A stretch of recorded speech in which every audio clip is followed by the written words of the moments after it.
She crossed an ocean for love.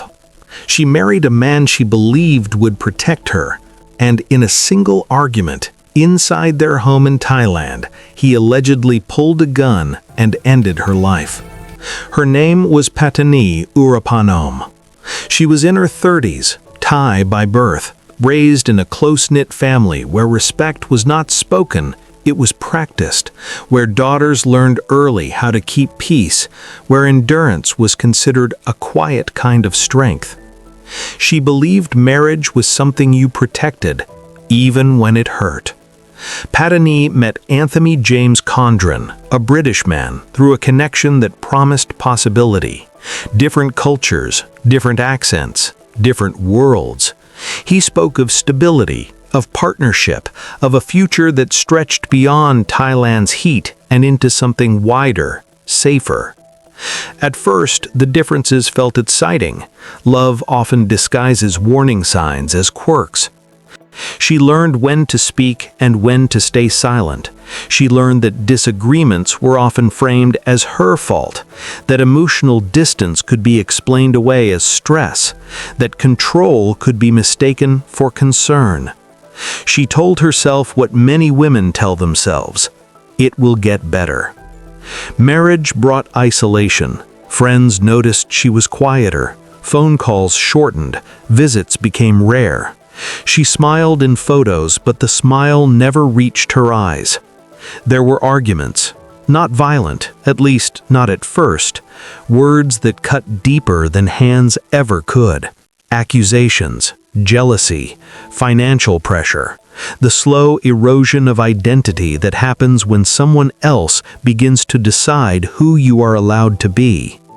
Still, Patani stayed, because leaving would mean shame, because staying felt like loyalty, because love, once promised, feels like something you owe. If stories like this matter to you, if you believe the truth deserves to be heard, take a moment to subscribe, like, comment, and share. Not for attention, but so voices like hers don't disappear into silence. The chapter closes on a quiet evening, a normal night, the kind that never warns you it will be your last.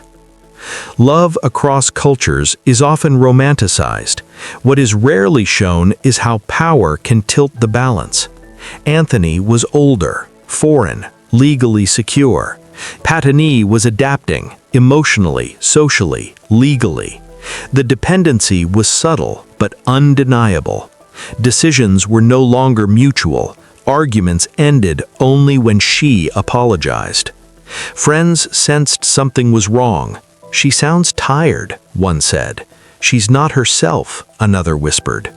But Patani defended her marriage. She explained his moods. She minimized her pain.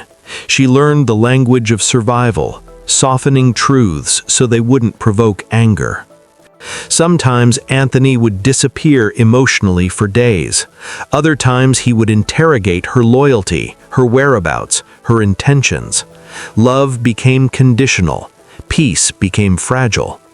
Flashbacks reveal Patani alone in their home, staring at her phone, typing messages she never sent.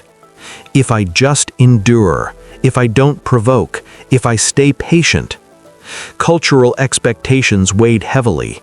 Divorce was not just a personal failure, it was a family wound. She carried that burden quietly.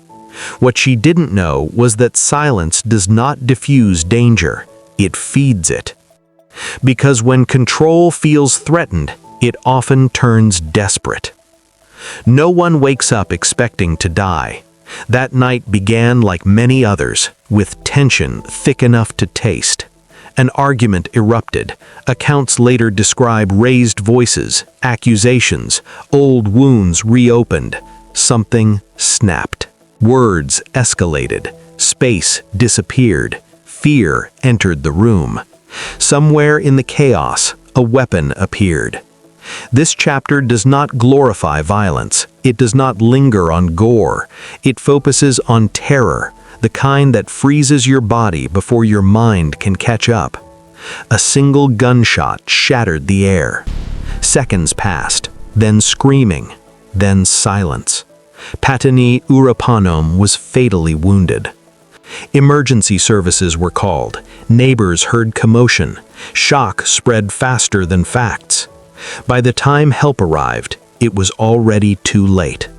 A life ended, a family destroyed, a truth exposed. The aftermath unfolded quickly and mercilessly. Anthony James Condron was taken into custody by Thai authorities. Headlines followed. Words like allegedly and investigation filled the air.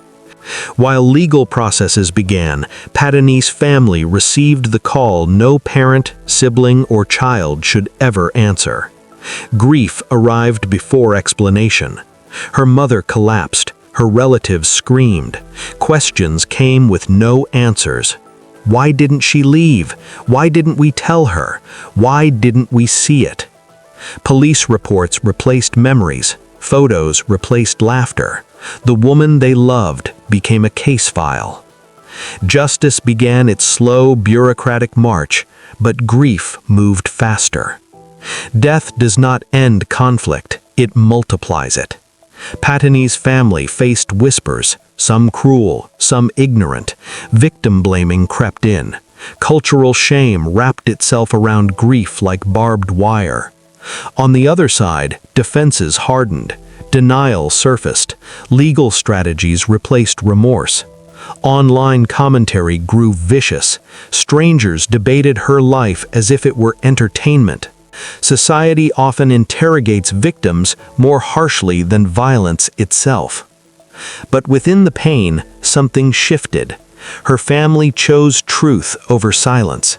They spoke her name. They told her story. They refused to let her be reduced to a headline. Courage does not roar, it stands. Advocates step forward. Investigators piece together patterns. Abuse is named, not excused. Patani's story becomes larger than tragedy. It becomes testimony, not revenge, but accountability. Justice is not instant. Closure is not clean, but remembrance is powerful. The story ends not with hatred, but with resolve. Patani's life, her kindness, her endurance, her humanity is honored. Her death becomes a warning and a call. Silence protects violence. Truth protects lives. Her name is spoken one final time, and she is not forgotten.